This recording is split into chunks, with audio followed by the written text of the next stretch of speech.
हक दो तहरीक केज के डिप्टी कन्वीनियर मोहम्मद याकूब जोशी ने दीगर अरकान के हमरा तुर्बत प्रेस क्लब में प्रेस कॉन्फ्रेंस करते हुए कहा कि हक दो तहरीक पहले दिन से लेकर बॉर्डर मामलात को संजीदा ले रहा है, इसलिए कि ये कारोबार यहाँ के बाशिंदों का वाहिद जरिए मुआश है, यहाँ के लोगों की ज़िंदगी और मौत का मसला है, ये आने वाली नस्लों की बका का मसला है। इसलिए हक दो तहरीक ने इस पर अमल दरामद के लिए 1 से लेकर 7 तारीख तक तुर्बत डीसी ऑफिस के सामने 6 दिनों का धरना दिया।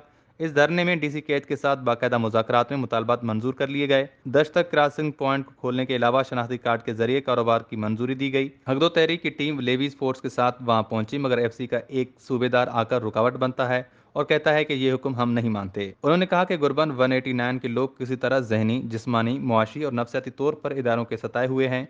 वो अपना घर बार छोड़ने पर मजबूर हैं। इससे बढ़कर फाकाकुशी और बेइज्जती की जिंदगियां क्या होती हैं।